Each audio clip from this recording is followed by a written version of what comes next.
Hello, welcome to another PH video blog. Today something a bit different because, as you can see, we have not one, not two, but three cars to look at. Now, this is a bit of an introduction really. We're going to do a full review of these three on the PH homepage very shortly, but while we've got them together, I thought I'd do a quick walk around and explain the setup. Now, basically what we've got is three different ways to spend a similar amount of money. We'll start with the second gen Audi TT RS you see here. Now this of course has 400 horsepower, 2.5 litre 5-cylinder turbocharged engine. It starts at just over 50 grand. The one you see behind me would retail for 68 with options. That's quite a lot of money. The Porsche 718 Cayman S we have already driven in quite a few forms already. Caused quite a lot of controversy. This has a 2.5 litre turbocharged engine as well, 4 cylinders, as may have been mentioned in one or two of the tests. This would start at about 48k, 350 horsepower, so it's the least powerful and the cheapest car we have here. As options, this one would set you back about 62, so it's still cheaper than the Audi. Mid-engine, of course, as opposed to front-engined, rear-wheel drive as opposed to four-wheel drive, so interesting comparisons there. Final contender is my Jaguar FType Coupe S. That has a 3 litre V6 supercharged, 380 horsepower, so middle of the road in terms of power, rear wheel drive, manual gearbox, quite old school. Starting price just over 60 grand, as tested with a few options added by yours truly, 72 grand. So an expensive car, the heavyweight of this trio, quite clearly. So those are the contenders. I'm going to go for a quick drive in each of them, offer some first impressions, and as I say, you'll be able to read the full review very soon on the PistonHeads.com homepage.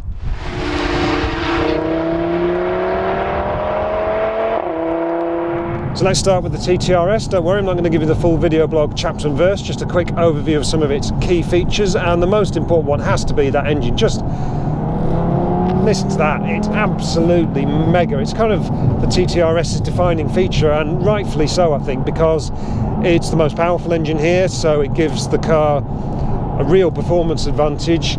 It has the best character. I think it's got fantastic noise, and the power delivery is just superb. It's got everything, this car. It's got low end, it's got mid-range torque, it does actually like to rev as well, which is quite surprising for an engine of this type. So it doesn't really have any weak spots. The only transmission choice is this S-tronic dual clutch, which, you know, does the job. It's all right, but you know, it's nice having the manual option in the Porsche and the Jaguar, I have to say.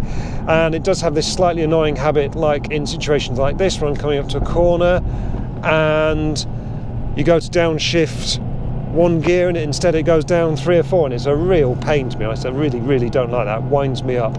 What else can I tell you? The ride and handling, it's very Audi, so it's very safe. Again, you don't get that kind of mid-engine agility that the Cayman has. You don't get that kind of more traditional rear-driven balance from the Jag. So it's a slightly less exciting car to drive, but then that's kind of what you'd expect of a TT, really, isn't it? It's kind of, you know, again, all those stereotype boxes ticked. The steering is all right. The dampers are really good, I've got to say. So this car has the optional magnetic dampers. I think that's probably something worth adding if you're speccing a car. The interior, as you'd expect, Audi cliche alert, is really good. It's nicely put together. The virtual cockpit works really well, as it does in all other Audis. It's a nice place to spend time. You do sit quite high compared with the Porsche and the Jaguar, so it doesn't feel as quite as sports car-like as those two, but then it is based on a hatchback platform ultimately, so that is kind of one of the things you have to factor in if you're looking for proper sports car feeling. Overall though, I think the Audi TTRS is just a great product. The target audience are going to love it. It's just a really well executed piece of kit and quite difficult to argue with for that.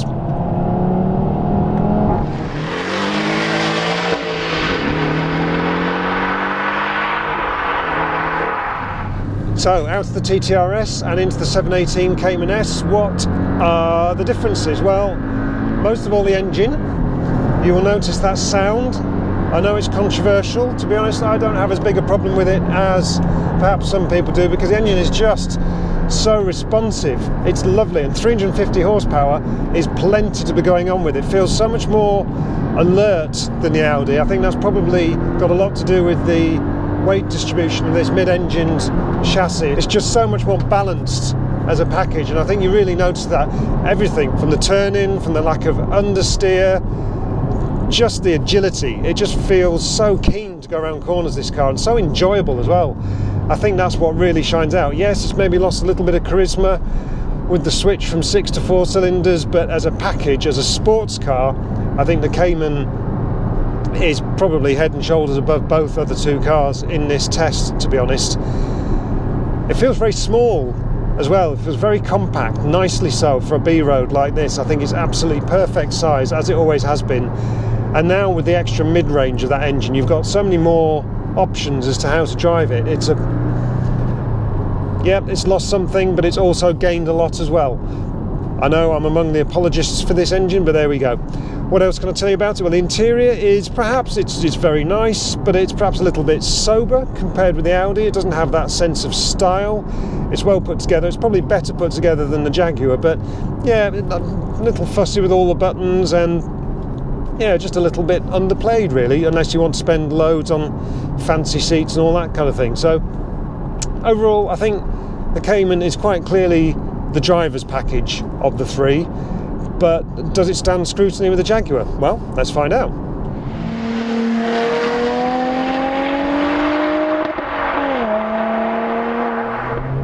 Right, last but most definitely not least, it's time for the F-Type. Now then, you'll notice the slight continuity error here. I am now slightly drenched, it having poured with rain in the middle of our shoot earlier on, but there we go, such are the hazards of filming in November. Anyway, the F-Type. How does it feel compared with the TT and the Cayman? Well, it feels big. It feels like a car from kind of a category up, really. It feels a lot much more substantial. It's a lot heavier than both those cars, that's for sure. And that kind of shows in the way it drives. This is most definitely a more kind of grown-up and serious car from, as I say, another league up. The engine is great actually, although it doesn't particularly thrive on revs. It's got a nice linear power delivery. It kind of, because of the supercharger, the way it delivers its power, it just kind of feels like a bigger engine really. And it feels plenty quick enough. It doesn't feel quite as kind of rampant as the TT or quite as focused as the Cayman, but it feels plenty fast enough and really enjoyable. And with this manual gearbox and the rear wheel drive with mechanical limited slip diff out the back, it's got a very traditional feel to it. It will slide around a bit on these wet roads, but it's all very controllable and very nice. This cabin is very stylish. I like the look of it a lot. It's very comfortable. It's been optioned up a little bit, as I will have explained in my long-term updates, but it feels good. The suspension's a little bit brittle, I've got to say, on these back roads. I think the Porsche might be even a little bit more comfortable, which is perhaps unusual, but the steering feel is great. It just has a really nice overall sense, very complete package. I think the Jaguar, it's a good car. I think very different characters, these three, and I shall look forward to exploring them in greater detail in the full review, which you will be able to read very soon on PistonHeads.com.